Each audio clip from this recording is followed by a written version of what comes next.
de honra ter trabalhado com ele.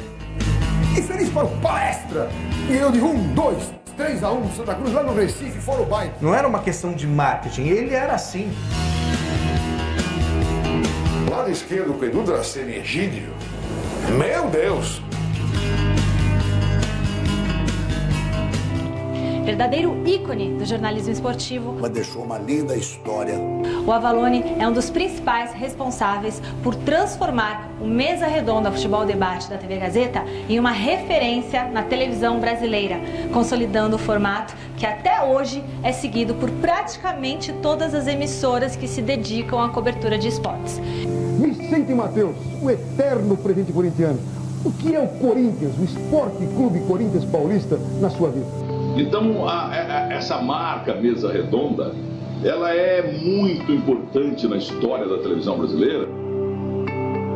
E ele foi referência para todos aqueles que estão fazendo hoje, como o meu caso, como o caso de outros ex-jogadores, ou o caso de quem não foi jogador, que tem que reverenciar o Roberto Avalone. O otimismo voltou.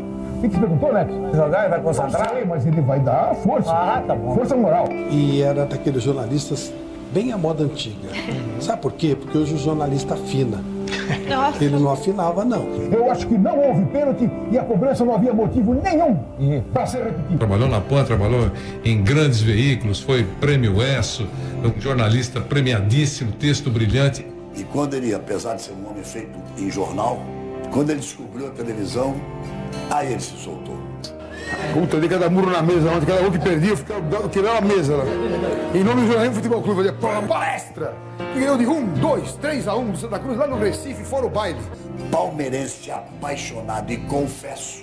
Hoje estou de verde por causa do Palmeiras, Sociedade Esportiva Palmeiras, que está rumando para a primeira divisão. Então um gigante como este não pode ficar na segunda. Então estou de verde, podia falar um monte de coisa. Estou de verde em homenagem à Mata, ao Jornalismo Futebol Clube. Não, estou de verde em homenagem a este gigante que nasceu em 26 de agosto de 1914, com um ato escrito em italiano, com o nome de Società Palestra Itália. Fez história apresentando a Mesa Redonda. Avalone e Chico Lang, era uma dupla que, poxa, o mundo falava sobre isso. O Avalone das exclamações, o Avalone polêmico. O grande desafio era substituir o Avalone. O Avalone é substituível, não tem como fazer. O Avalone era um cara sensacional que vivia jornalismo na essência, vivia jornalismo esportivo 24 horas. Nosso querido Roberto Avalone no pique. Foram muitos anos, muitas matérias, muitos momentos. O meu começo na televisão foi com o Avalone, ele que me deu a minha primeira oportunidade na televisão. Então agora, esse lance que não temos o lance, Carlos Alberto. Vocês devem estar me confundindo com um clone meu. Meu Deus, roubou a minha voz! Polícia! Pra você, foi lateral ou não foi lateral? Informação! Isso é maravilhoso. Agora, uma coisa não se faz. Que foi? O seu pai gostava tanto, era flamenguista. E você é São Paulino? Interrogação. E o Avalone das interrogações, o Avalone das exclamações, o Avalone polêmico. Leva a bola com o braço para depois cruzar. Isso na sua opinião. De maneira na que... sua opinião. Eu não estou vendo isso. Olha aí. Não é, você não é a voz da verdade, Soler. É a regra do jogo que está na verdade. É o mais experiente de todos nós. Eu estou entendendo ordens. Eu atendo o diretor do programa. Espera um pouquinho só. Senão vai ficar tudo aqui. Aqui não é mercado de peixe. Aqui não é mercado de peixe. Eu sabia ver futebol. Aprendi muito com o amigo Roberto Avalone. Mas principalmente aprendi demais como jornalista, como palmeirense, como pessoa física, como pessoa jurídica, como uma pessoa apaixonada pelo que faz. Porque tudo na vida você tem que ter paixão. E poucos foram tão passionais como Roberto Avalone. Roberto Avalone era brilhante para falar. Muito obrigado por ter me intitulado Luxemburgo, o estrategistas. Vou carregar pro resto da vida isso aí, com o maior carinho, com o maior respeito. E mestre também, o Avalone, mestre Tele Santana, foi ele que deu o nome de mestre Tele Santana. Tantos outros mestres do futebol e no jornalismo lançados pelo Avalone, eu tive a honra de ser um deles em televisão. Inclusive, todos os programas que eu apresento, eu termino da mesma forma como ele terminava. Avalone, obrigado. Da nossa parte? Da nossa parte. Tchau! Da minha parte, muito boa noite e tchau.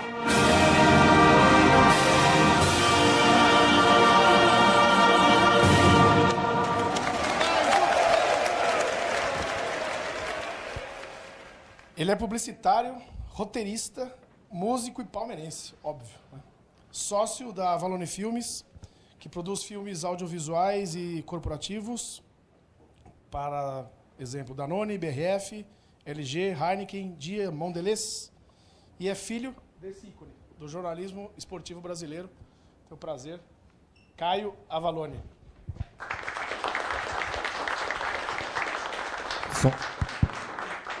Era você naquela foto na máquina de escrever, não? Eu imaginei que no final era você. Pô, muito bom estar aqui. Caio, obrigado pela presença. Obrigado, cara. Obrigado. Obrigado você pelo convite, uma honra. E não é difícil estar aqui falando de quem a gente ama, né? É muito fácil. Ao mesmo tempo é difícil, mas é muito legal. É inédito para mim estar falando dele, né? Nunca aconteceu. Eu falo sempre em roda de amigos, mas num evento assim, ainda mais que tem um caráter de business, mas é bacana porque, como você falou, a cultura geral é tudo muito bem-vindo, tudo se interconecta, né?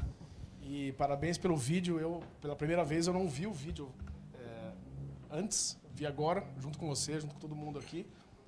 O Caio, ele está num projeto enorme da Danone aí e fez esse vídeo de madrugada. Então, isso mostra um pouco do comprometimento dele em estar aqui com a gente. Caio, para começar nosso papo, todo mundo conhece Roberto Avalone, né? É um ícone do jornalismo esportivo. Quem ouve Roberto Avalone lembra de Mesa Redonda, né? Lembra das polêmicas, lembra para quem é aqui o perfil da galera que com certeza cresceu vendo Avalone, vendo Mesa Redonda, os bordões, a polêmica, a memória de elefante que ele tinha para o futebol. Mas eu acho que tem uma etapa anterior, né? Antes dele chegar no Mesa Redonda, antes de chegar na televisão, queria que você contasse um pouquinho isso, que eu acho que as pessoas não conhecem. O meu pai, de formação acadêmica, assim, ele veio uma paixão por futebol desde a família, evidentemente. Ele me contava que ia para o estádio no caminhão, e naquela época não tinha separação de torcida, ia todo mundo dentro de um caminhão e ia para o estádio, né? Então ele pegou uma paixão pelo futebol, e a grande paixão dele era o Palmeiras. Ele fez 2 anos de faculdade de assistência social na época, mas ele já desde moleque ganhava prêmios de redação na escola e tal. Mas ele teve um amigo dele chamado Luiz Carlos, que foi do Jornal da Tarde e tudo, e era um cara muito obstinado. Sempre carregava meu pai com um amigo, olha, vou tentar te colocar no jornal tal. E meu pai era, nesse ponto, ele era relapso, assim, pô. E esse amigo dele sempre lutando para que ele tivesse, vamos lá, vou tentar arrumar uma vaga nesse jornal. E ele entrou no mundo esportivo lá atrás e foi parar no Jornal da Tarde, meu pai. E no Jornal da Tarde ele teve uma coluna chamada Jogo Aberto, e ele ganhou, meu pai, prêmio Troféu ACESP, 3 vezes como melhor colunista, prêmio ESSO, cobriu Copa do Mundo, diversas, principalmente 82, 86. Né? E aí ele foi da imprensa escrita, né, onde ele se destacou por 18 anos, e foi parar na televisão, na TV Gazeta, onde ele foi chamado pelo Constantino Cury, que foi presidente do São Paulo já, acho que foi vice, foi presidente do São Paulo já, na verdade, a comandar o Mesa Redonda. Eu não sei se eu posso falar, se eu posso até... Então, assim, ele vem da imprensa escrita, onde ele começa a ser convidado para fazer comentários na TV Gazeta. Só que o gênero Mesa Redonda tá na baixa. Ninguém fazia mais Mesa Redonda.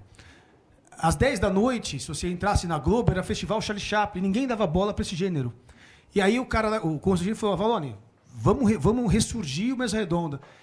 Que lá atrás tinha o Milton Peruzzi, o Perão de Castro, o pessoal da década de 70. Até o próprio Galvão Bueno, no início de carreira, fazia parte da Mesa Redonda já. Né? E aí meu pai encampa e começa a fazer a Mesa Redonda, que começa a crescer muito de audiência na época, não tinha concorrência na época. Né? Então a trajetória dele é essa, ele começa lá atrás, no jornal, ganha prêmios e é picado pela mosquinha da televisão. E aí nasce um novo Avalone, porque todo mundo conhecia ele da imprensa escrita. Ele era um cara de texto, né? Continuou sendo, mas aí ele se apaixona pela televisão e aí vira esse sucesso que é o Mesa Redonda, porque na época não tinha Mesa Redonda, gente. Imagina assim, só para contextualizar vocês. Hoje em dia, você tem internet, você tem TV a cabo, você tem um manancial de coisas que abastece. Naquela época, a Globo não passava futebol de domingo à tarde. Não sei se vocês lembram disso. Você viu os gols no Fantástico. Depois do Fantástico. Depois do Fantástico. Tinha a zebrinha. Então você imagina assim, se você é palmeirense, você não viu os times jogar, você ouvia pela rádio, ouvindo o Feiro Giliotti, Osmar Santos. E à noite tinha o gol do Fantástico, que era um gol, não tinha nem melhores momentos. E aí o que vem? Mesa redonda. Então, naquela época, a Gazeta, que é uma emissora local, não é uma, ela chegou a dar picos de 12 pontos de audiência. É muita coisa para uma emissora. Então, assim, realmente virou referência na minha época, nos anos 90, de todo mundo parava na rua, poxa, a ponto de você derrubar até um técnico. Isso incomodava a Globo, a SBT, que tinha... A Globo é muito forte, né? Mas, assim, as outras emissoras começaram a ver que havia espaço, oportunidade para tal. Então, era um horário menosprezado. Então, ele foi um desbravador de mercado. É o Oceano Azul. Ele viu... Né, um terreno fértil para começar a vingar. E a quantidade de mesas redondas que existe hoje é um absurdo. Basta você terminar qualquer futebol, né, qualquer jogo de futebol no domingo, qualquer canal que você entre tem um estilo de mesa redonda sendo falado lá, internet também. Então, você entende que teu pai foi um precursor dessa na verdade, as mesas redondas começaram, olha que engraçado, com o Nelson Rodrigues.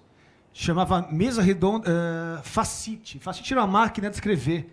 Naquela época já tinha branded content, já tinha patrocínio dando nome ao programa. Né? Então, meu pai não começou com gênero. Tá? O gênero entra em decadência na própria TV Gazeta, fica anos no ostracismo, né? E aí meu pai revive. Então, acho que meu pai, ele retoma. Então, ele traz um jeito muito peculiar de fazer. Muito peculiar. Aí tem um ponto importantíssimo, que até hoje é assim, né? E isso é uma curiosidade, eu até anotei essa pergunta para fazer para você. Os jornalistas esportivos, eles não... Eles tentam ocultar o time que eles torcem. Né? Eles não...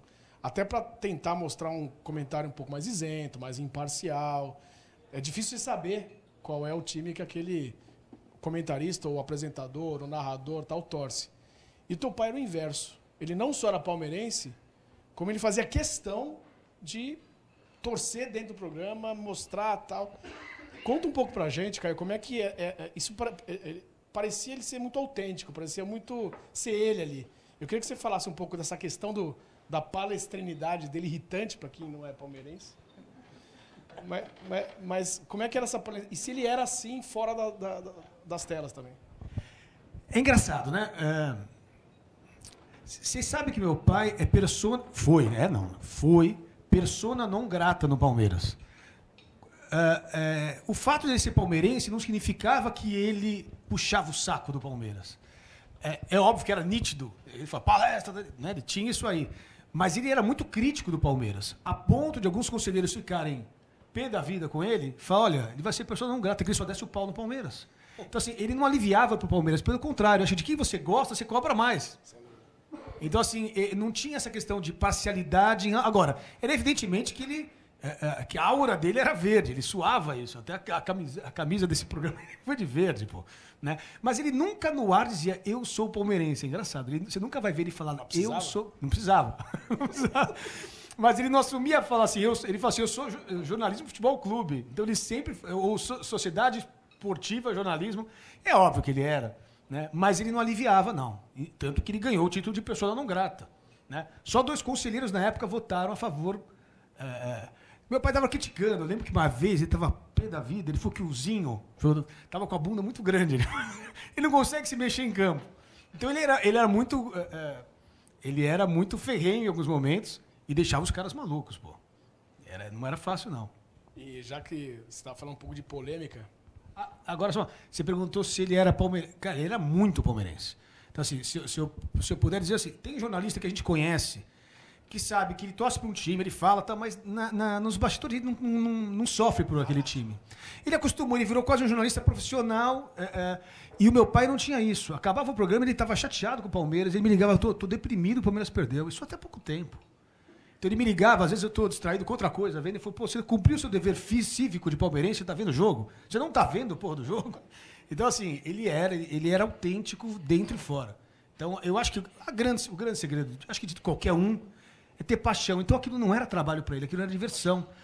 Tanto que ele entra numa depressão, né, quando ele perde, tem Gazeta durante um bom tempo, mas nos últimos tempos, aí estava na Sport TV, mas teve um tempo que ele ficou sem atividade. E aquilo, para ele, era um martírio. Né? Então, ficar sem o Palmeiras dele, sem o microfone, era complicado para ele. Você falou um pouquinho dele ser polêmico, né? Isso era uma marca, praticamente, dele, porque, de fato, ele, assim como ele era um cara apaixonado e autêntico, ele trazia essa autenticidade para dentro do programa e com isso vinha a polêmica, né? Você lembra de algumas marcantes aí, Caio? Tem várias polêmicas marcantes. Bom, teve polêmica com o Serginho Chulapa uma vez. O Serginho Chulapa teve um episódio que deu uma cabeçada no juiz. Quem conhece o Serginho Chulapa, ele é um negão gigante do Santos. Jogou no São Paulo, começou no São Paulo, Santos. Acho que não sei se ele... começou no São Paulo. No Palmeiras não jogou. Não. E aí o Serginho deu uma cabeçada no juiz. E aí meu pai, no Mesa Redonda, eu sei que o Serginho aparece no Mesa Redonda. Do nada, porque alguém critica ele. Eu não sei se é o Chico Lang, critica o Eduardo Amorim, alguém critica o Serginho, agora eu não lembro agora. E o Serginho, de repente, aparece no programa. E meu pai falou, o Serginho está aqui. E o Serginho era tido como um temperamental. Falando, ele pode subir? Ele falou, pode subir. Aí meu pai falou, vou tremer aqui, ferrou. O cara vai subir e vou deixar ele entrar aqui no programa. Meu pai olhou assim e falou, por favor, põe no TP, mostra o que o Serginho Chulapa fez. Você era imitador do teu pai, não? A voz parece um pouco. E aí, mostra na gravação o Serginho dando cabeçada no juiz. Meu pai falou, agora é a hora. Ele falou, Serginho, você viu isso aqui? Ele falou, vi. O que você faria com você mesmo? Eu me expulsaria, falou, ufa, que alívio. Porque, E teve várias polêmicas. A mais famosa delas foi com o Milton Neves. Essa foi lendária. Milton Neves sempre foi da Jovem Pan, né? Milton Neves foi da Mesa Redonda do meu pai, como comentarista, meu pai comandava ele. E naquela época, o Milton Neves já trazia 500 anunciantes com ele. Uma coisa que meu pai não tinha, essa questão de networking. Ele era tímido para fazer networking. O negócio dele era... Ele ia nas reuniões de negócio para fechar negócio, mas ele não sabia nada. O negócio dele era falar em Palmeiras, aí o anunciante fechava. Aí entrava com o cara do comercial e falava, agora você fecha porque esse negócio não é meu. E o Milton já tem esse caráter, ele tem paixão por negócios, o Milton. E lá atrás teve uma confusão, que a Gazeta cobriu um evento do Corinthians e na matéria da Gazeta aparece o Milton Neves apresentando a festa do Corinthians. E volta para meu pai e fala assim, legal, a festa do Corinthians, com o presidente do Alibi, vemos aqui Milton Neves. Ele vai assim, apresentando um evento de caráter... eu não apresentaria esse evento. Querendo dizer assim, não misturaria jornalismo apresentando... E aí aquilo causou a ira do Milton Neves na época. E aí foi uma mega confusão. Teve um programa ao vivo que ele teve direito de resposta. E foi uma confa. Isso está no ar. Se você procurar no YouTube, está lá. Mas tempo depois eles refizeram a amizade. E até o Milton é meu amigo de Facebook. Manda, às vezes, mensagens para mim. E o negócio acabou em paz. Mas tiveram muitas polêmicas. O Felipão também teve. Com o Felipão. Meu pai estava, numa época, criticando o Palmeiras. E aí meu pai entrou meu pai foi no treino do Palmeiras. Falou, Felipão, vou te ensinar a chutar. Entrou no meio do treino do Palmeiras. Tinham várias polêmicas do meu pai. Se eu vou lembrar aqui, são inúmeros aqui, cara. E os bordões? Puta, a questão dos bordões, acho que tem duas coisas que são muito clássicas dele, que é essa questão do ponto de interrogação, ponto de exclamação, apelidos para jogadores, muitos apelidos dos jogadores atuais, não os que jogam hoje, mas os famosos.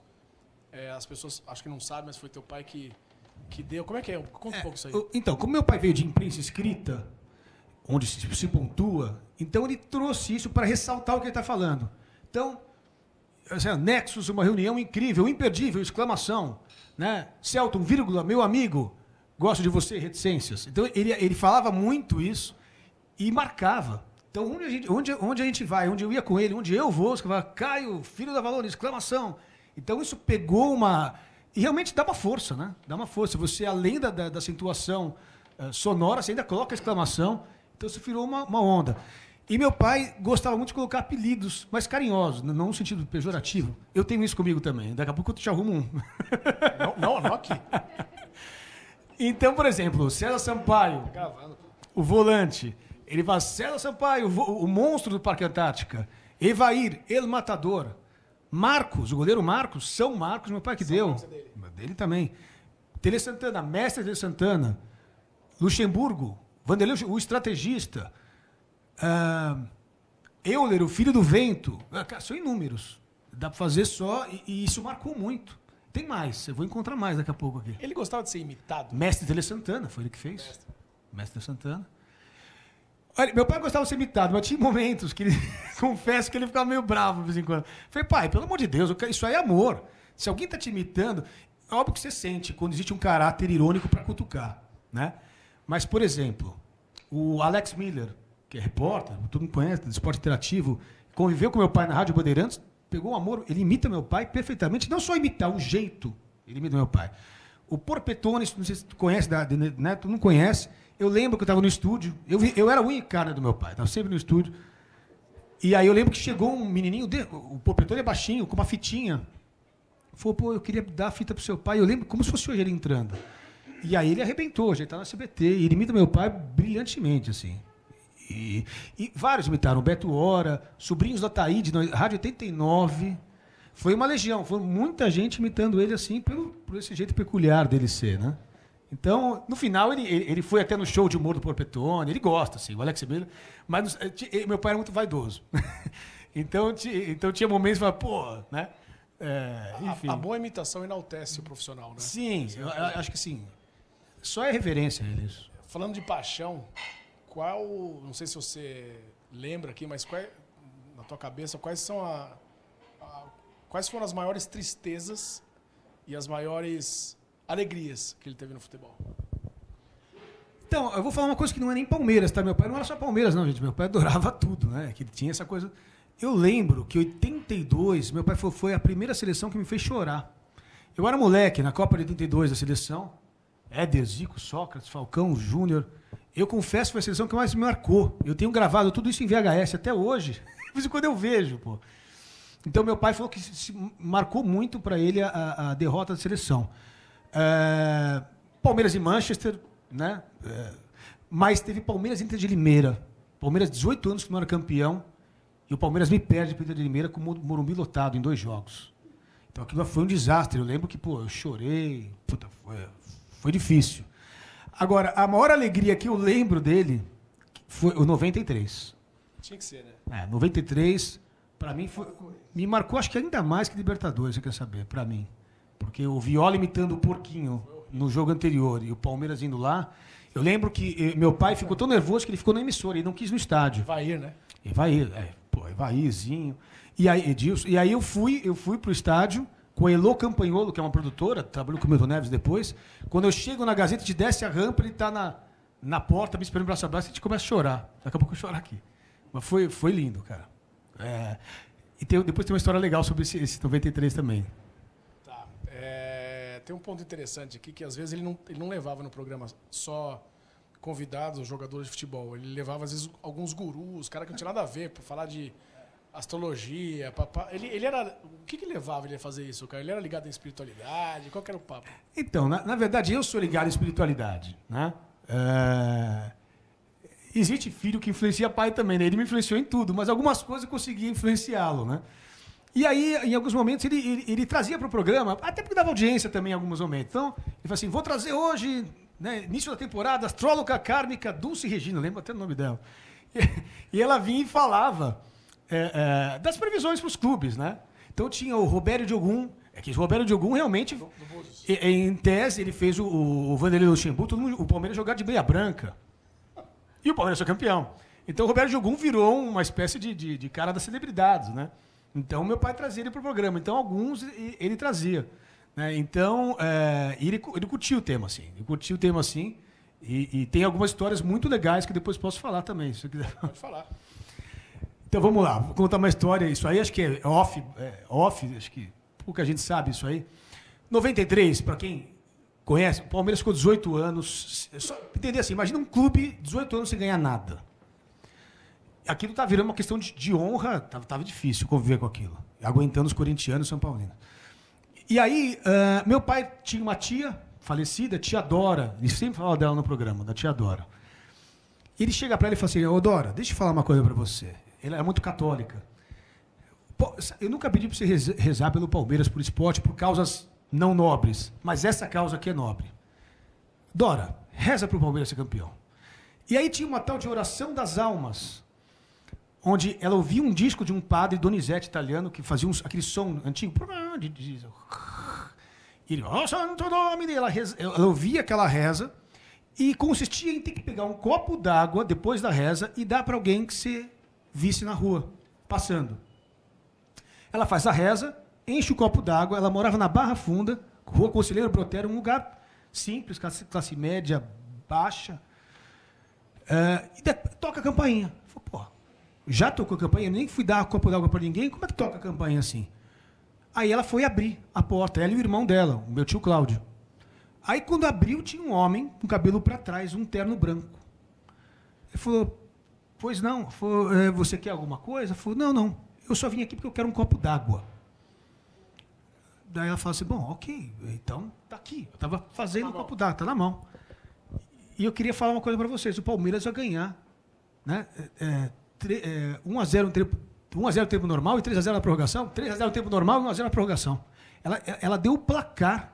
Foi, fique tranquilo, o Palmeiras vai ganhar. O cara deu o placar. O homem entrando branco foi embora, virou esquina. Um cara completamente atípico. E ela contou pro meu pai. E o resultado foi esse. Assim, essa minha tia era uma pessoa muito séria, morreu com 95 anos. E esse é um caso... Independente de quem tem religião aqui ou não. Assim, ela contava, ela tremia pra gente, eu ia na casa dela. Tanto que isso aí virou até tiras em quadrinhos. Eu fiz na época pro site do meu pai, chamava O Homem do Terno Branco. Né? E teve outro momento muito interessante na vida minha e do meu pai. Eu tinha 16 anos. Eu fui para uma praia aqui chamada Tabatinga, entre Caraguá e Ubatuba, litoral norte aqui. Tinha um hotel chamado Pousada Tabatinga. Chegamos eu, ele e minha irmã. Colocamos as malas no quarto. Quando saímos, falamos, vamos mandar um pouco, ver esse céu estrelado à noite? Então, eu tinha 16 anos andando na praia, e a Ilha Bela do outro lado. Falei, pai, você acredita em disco voador? Eu perguntei, me deu a intuição de perguntar. Falei, filho, eu só acredito vendo, daquele jeito dele. E a minha irmã menor falou assim, eu acredito sem ver, não é possível que só tenha gente aqui nesse planeta. Olha a história. A gente foi até o final da praia, era rocha, não dava para andar mais, vamos voltar. Estamos voltando. E eu sinto um flash fotográfico de cima para baixo. Aí eu fiquei quieto. Falei, pô, que catos que é isso? Aí de novo. Aí eu falei, pai, você viu isso? Eu vi. Me deu uma intuição de olhar para cima. Era como se algo estivesse me chamando de cima para baixo. Quando eu olho para cima, todos vocês devem conhecer o brinquedo Gênios da Estrela, aquele redondo. Cara, tinha um prato na nossa cabeça. Olha, eu fui tomar meu primeiro porre aos 22. Eu tinha 17, então não estava sob efeito de nenhuma droga, nenhum álcool. Meu pai, cara, foi um negócio arrebatador, um negócio ficou 10 minutos na nossa cabeça, não existia drone. Eu sugiro que algumas... Uma coisa é estrela, outra coisa é um objeto parado na cabeça após um papo desse. Então aquilo foi muito marcante e na hora foi, pai, porra, desculpa o palavrão, gente. Tá aqui, porra. O que é isso? Eu falei, pai, não sei, Katsu, mas olha isso. O Katsu é italiano também. E foi muito marcante. Então, assim, essa ligação nossa... também aos 7 anos teve um objeto que... Cara, tem muita história louca, assim. Mas todo mundo aqui é são, viu, gente? Eu só estou contando, só estou relatando. Não estou nem adjetivando nada. São só casos que acompanham a gente ao longo dos tempos aí. Legal. Eu queria também, daqui a pouco, abrir para perguntas, que eu acho que o pessoal tem curiosidade aqui para participar também. Fala um pouquinho da Valone Filmes, que eu acho que eu anunciei um pouquinho aqui no começo. Quais são seus planos? O que você está fazendo e está pensando? Na verdade, assim, eu sou de formação publicitária, meu pai é jornalista. Eu montei a empresa em 99 com meu pai, porque o que acontece? Quando meu pai começa a crescer e fazer sucesso na própria Gazeta, ele é CLT, jornalista, mas ele precisava ter uma nota fiscal para os merchandising que ele fazia. Então ele monta a Valone Editora e Comunicação e tal. Ele me chama para estar com ele, atuando. Eu começo a fazer meus primeiros filmes lá atrás com o merchandising dele, 99. E a gente virou sócio, né? Mas meu pai nunca atuou muito. E eu sou publicitário e hoje meu foco maior é produção audiovisual, né? Então, assim, todos os lançamentos de LG, Danone, eu varei essa noite aqui inteira, ainda fazendo esse filme aqui. Então, dormi 2 horas essa noite.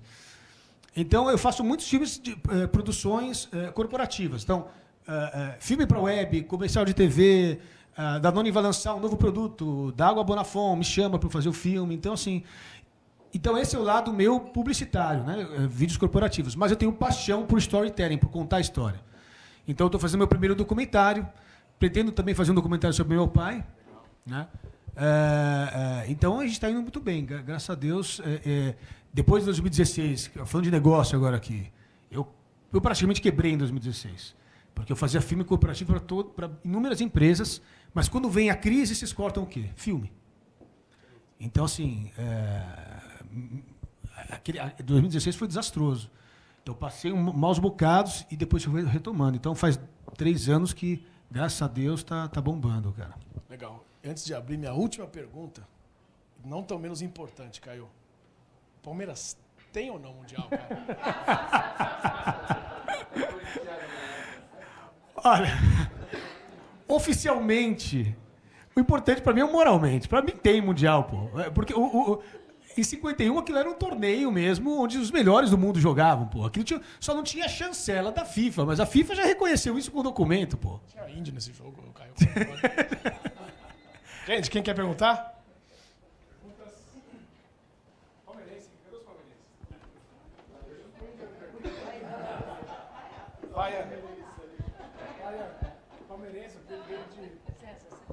Eu sou santista, mas não tem problema, eu faço uma pergunta. Ô, Caio, prazer estar falando com você. Prazer, obrigado. Eu gostava muito do seu pai, apesar de ser um pouco mais novo do que o pessoal. Me diz uma coisa, quando você tem essa paixão como seu pai tinha, porque era nítido, né? Isso facilita mais as coisas? Facilita em que sentido? Na profissão? Sim. Na profissão. Sim, sem dúvida. Olha, se eu puder pegar um exemplo dele assim, em algumas vezes na minha vida eu já me peguei fazendo coisas que isso dá dinheiro. Mas, cara, se você não tem paixão por aquilo, não vai. Pelo menos comigo não vai. Eu já tentei fazer algumas coisas que nitidamente daria para dar certo, mas não deu. Quando eu volto pro meu QG e fazer aquilo que eu sei fazer... Então, assim, o legado do meu pai, alguns legados ele me deixou. Primeiro, a autenticidade. Não queira ser aquilo que você não é. Então, ele não fazia a menor questão de agradar. Ele era muito autêntico. Em muitos momentos, eu brigava muito com ele. Eu era amigo dele, assim... Só por acidente. Sou filho dele, mas, na verdade, é acidente que eu digo. O que eu quero dizer com isso? Nossa relação é muito de alma, assim, né? E por coincidência, podia ser eu o pai dele ou vice-versa. Mas, assim, eu, de vez em quando, criticava ele. Pai, por que você falou assim? Eu sei o que eu faço. Então, assim, várias vezes ele criticava um jogador. Eu falei, pai, você foi injusto com o cara, porra. Filho, não se mete. Você é cabaço. Então, assim, tipo... ele tinha muita paixão no que ele fazia. Então, ele sabia o que estava fazendo. É óbvio que ninguém agrada. Eu acho o seguinte. Quem é morno não vai longe. Então, assim... você tem que ter uma pegada. Tem que ter tesão mesmo, não tem jeito. Você ficar em cima do muro. Então, assim, ele era a prova viva de que... Ele e vários outros, todos nós aqui, quando dá certo, tem que botar paixão na ponta da chuteira. Senão, não vai. Não vai. Então, puta, fez toda a diferença. Porque, assim, eu vejo ele, assim... ele fez assistência social. Né? Ele não tinha o menor talento para assistência social. Ele fez porque tinha que agradar os pais. Fez 2 anos. Né? E aquele amigo dele, o Luiz Carlos Ramos, que trouxe ele para o jornalismo, sou muito grato a ele, porque assim, ele que impulsionou meu pai a estar dentro, porque meu pai, por ele, talvez não fosse nem procurar emprego. Mas ele tinha um talento tão grande que a coisa foi. Ele foi no fluido do próprio talento dele mesmo assim. Aí não teve jeito. Obrigado. Caio, um prazer receber você aqui. A camiseta é em homenagem para o seu pai. Eu vi. Já fiquei emocionado. Como é para o Caio ter nascido com uma pessoa tão incisiva como o Palmeiras, né? Com uma coisa assim, dava para ser de outro time, não dava? Como isso foi para você? Olha, não houve escolha, né? Livre, espontânea pressão. Então, agora eu vou falar o episódio. Quando meu pai brigou com o Felipão em 99, meu pai, Palmeiras. Eu confesso, assim, o meu amor pelo meu pai é tamanho que eu confesso para você que naquele ano eu até pedi um pouco de amor pelo Palmeiras, porque olha só que louco, isso é difícil você misturar, porque você tem um pai que a vida inteira encampou, era a personificação do palmeirense. E quando você vê o seu pai numa briga com o próprio elenco e com o time, aquilo me dá uma tristeza tremenda. Eu lembro que teve uma época que eu não queria nem ver mesmo, porque assim, como é que eu posso torcer para um time que naquele momento específico estava em briga com meu pai, o que é normal na vida de jornalista, né? Jornalistas vão se contrapor, e meu pai era apaixonado, então, naquela época, persona não grata, blá, blá, blá. Mas mesmo ele não conseguia, mesmo ele puto, ele torcia a favor. Lógico, nunca torceu contra, de forma nenhuma. Mas eu, como filho, confesso que eu comprava a briga dele. Então teve um ano lá que eu falei, não quero saber de Palmeiras agora. Né? Agora foi lindo, né? Meu pai faleceu, no estádio inteiro parou, teve muito silêncio. Tudo, né? Foi emocionante, eu chorei as pencas lá. De vez em quando me pego... Assim, eu convivo muito bem hoje com o falecimento dele, porque assim, uma lição que eu tenho é o seguinte: não deixa de falar nada para o seu pai. Quem tem pai vivo ainda aqui, assim, e uma coisa que foi confortável comigo, não teve nenhuma rusga com ele, assim, sabe? No final. O problema é quando você tem algo que você devia ter falado para ele, devia ter convivido mais com ele. Então, assim, a gente teve uma relação muito de amizade demais, assim, sabe? A ponto de contar os segredos mais incríveis da vida dele, que só eu sei, assim, sabe? Coisas de adolescência, de quase uma terapia pai e filho, assim, entendeu? Então, assim, não tinha como não ser palmeirense, pô. A gente era um e carne, fazia que era... Aquela foto final do vídeo que estou eu na máquina de escrever, é a foto da minha vida. Eu era moleque, eu vivia na barra da saia dele, da calça dele, no Jornal à Tarde. Então, assim, tudo que eu devo em relação a hoje, fazer roteiro, escrever, sensibilidade, vem dele. Então, assim, que saudade, que saudade. Bom dia, Caio. Bom dia. Você trabalhando junto com o seu pai, existia muito conflito na relação profissional? Olha, a empresa era conjunta, mas meu pai estava muito mais no jornalismo e eu tocando. A gente não fazia as mesmas coisas. Mas, alguns momentos que eu tive, por exemplo, por ter a produtora de filme, dirigir ele para um comercial, que é natural, né? O pai, faz assim, assado. Não, já fiz uma vez, não vou fazer de novo. Então, assim... Falei, pai, poxa, eu estou dirigindo, pai, não quero ser mais. Então, assim, ele tinha... Porque o meu pai, assim, ele é de uma velha guarda que não fez escola de teatro. Assim, ele não é essa coisa de ser dirigível. Ele se autodirigia. O ponto que ele tinha, o cara soprando... às vezes ele jogava fora, ele seguia o que ele fazia, ele invertia, ele deixava o diretor maluco. Ele tinha muita intuição sobre o que dava certo, o que não dava certo. Ele sabia chamar a matéria no momento correto. Ele vivia uma angústia com o tal do Ibope. Aliás, o Ibope escravizava muito as pessoas. Meu pai ele ficava vendo minuto a minuto, estava ganhando da Globo, estava ganhando da Record. Porque depois meu pai faz a mesa redonda, vem Cartão Verde, vem Milton Neves, vem apito final, todo mundo vem na cola. E é uma briga de você estar de arco e flecha os caras em emissora nacional. Então, assim, era uma emoção. Aqui, eu acho que até acaba com a saúde. Por um lado... Já até mudei o assunto, desculpa. É que a coisa... Mas assim, briga com ele, não. Mas de vez em quando batia de frente, ele fala assim... Filho, você é mirim ainda, entendeu? Dente de leite, ele fala pra mim assim. E eu adorava que ele falava isso. Ele sempre vai ser meu herói, sempre vai ser dente de leite pra ele, pô. E eu acho lindo isso aí, não tem o menor problema com isso. Legal, Caio, prazer estar conversando aqui com você. Eu queria saber, você falou que seu pai foi um grande amigo, contou várias histórias pra você. Hoje, o que seu pai deixou para você, como pai, como profissional, como filho, que você fala, ele deixou isso para mim, um marco na sua vida dele? Então, eu acho que a coisa que eu pego dele assim é a autenticidade.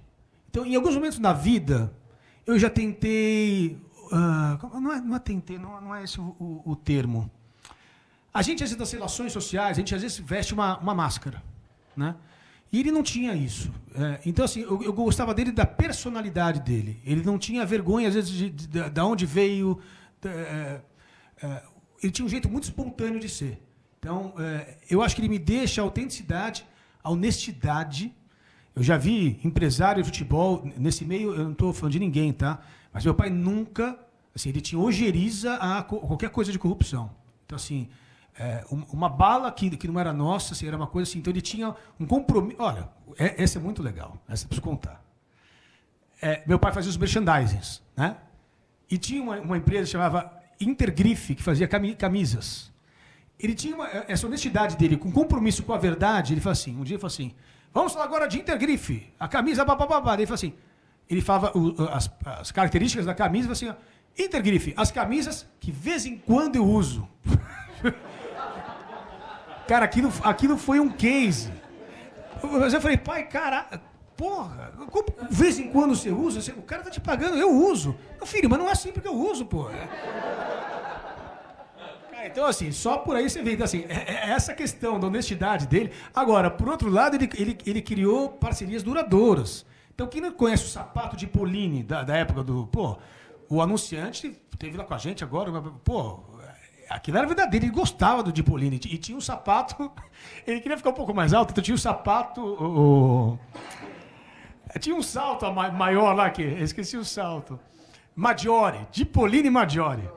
Então, pô, o Lelis Trattoria, ele falava dos pratos do Lelis, o filé ao da aranha, o creme de cassis. Pô, então, no Lelis até hoje vai gente falar do Avalone. Então, assim, isso é uma coisa que é legal, esse é outro legado também. Era publicidade, mas ele tinha amor quando ele falava daquilo, porque ele tinha identificação com o dono do estabelecimento. Então aí transparecia. Então o que eu percebo hoje, até na publicidade, por que hoje migrou? Antes eram os anunciantes que queriam ditar a regra. Hoje é o consumidor que fala do produto. E quando fala com paixão, fala com verdade. Então, meu pai era uma espécie de consumidor, ele não era só um garoto propaganda. Tanto que tinha alguns merchandising que ele não se identificava e não dava certo, porque ele não curtia o negócio. Então não tinha um match, né? Não tinha essa paixão. Então, assim, essa personalidade, essa autenticidade, essa honestidade e essa coragem. Algumas vezes na vida eu quero ser mais politicamente correto. Eu, Caio. Ah, não vou fazer isso, vai ofender. Não, filho, vamos lá, pô. Entendeu? Então tem coisas que você tem que quebrar o gelo, tem que parar de ser politicamente correto em algumas coisas. Mantendo a honestidade, mas tem que fazer acontecer. Então, às vezes ele brincava comigo, rápido, assim, filho, você é muito cagão. Ele brincava. Assim, o que ele queria dizer? Pô, ele até usava ousar lutar, ousar vencer. Ele sempre falava isso. E ele, pô, para um cara que veio da Casa Verde, pais muito simples, ele chegou, ele venceu. Venceu. Caio, eu falo muito, vocês vão me cortando. Na verdade, não é uma pergunta, é só uma lembrança que eu tenho com o seu pai. Eu assistia muito Mesa Redonda, sou São Paulino roxo, mas adorava assistir Mesa Redonda. E com 15 anos, tinha uma filmadora, aquelas filmadoras grandes, com fitinha, etc. Eu acabava o Mesa Redonda, eles iam pro Lelis e eu morava um quarteirão do Lelis. Então eu ia lá encher o saco dos caras, né? Do seu pai e outros. Aí uma vez eu fui lá e esperei eles saírem e tal, e seu pai saiu do Lelis, eu falei, ô Roberto, não sei o quê, vim, repórter Mirim, quer fazer uma pergunta, não sei o quê, eu com o microfone, filmando, tudo ao mesmo tempo. Ai, meu Deus. Aí ele falou, quer fazer uma pergunta? Então vai fazer para todo mundo. Aí chamou o Gerson, o Luciano do Vale, o China, o Juarez Soares, todos estavam jantando com ele. Nossa. E fui entrevistando todo mundo ali, eles ficaram lá uns 15 minutos falando comigo, batendo papo. Então, seu pai foi, assim, viu que era uma brincadeira, mas foi super legal, assim, a receptividade dele e chamar todos os outros caras para brincar, para entrar na brincadeira também. Que bacana. É, assim, às vezes tinham pessoas que vinham abordar a gente na mesa e tinha momentos que o cara sentava na mesa e falava com a gente de futebol. Mas tem momentos que meu pai falou, poxa, eu quero conversar com a minha família. E aí a transparência dele, que eu, pai, dá pra você lapidar um pouquinho mais? Falou, meu amigo, legal, hein? Mas eu tô conversando aqui com a família, pode ser? E ele não tinha esse filtro, nos momentos. Aí eu falei, pai, às vezes vinha a gente pedir autógrafo, ele falou, tudo bem? Eu falei, pai, o cara te conhece. Então, ele tinha uma naturalidade ele era muito espontâneo, cara. Mas a maioria das vezes ele tratava bem todo mundo, ficava amigo e apelidava o cara. Era sensacional. Caio, o nosso tempo tá muito esgotado. Eu queria agradecer demais a tua presença aqui. Eu acho que não foi só uma questão de um bate-papo a respeito da vida do seu pai, mas uma história muito legal de compartilhar como exemplo de vida, exemplo de profissional. Muito interessante para todos nós. Obrigado por ter vindo. Gratidão. Obrigado a todos, viu? Valeu.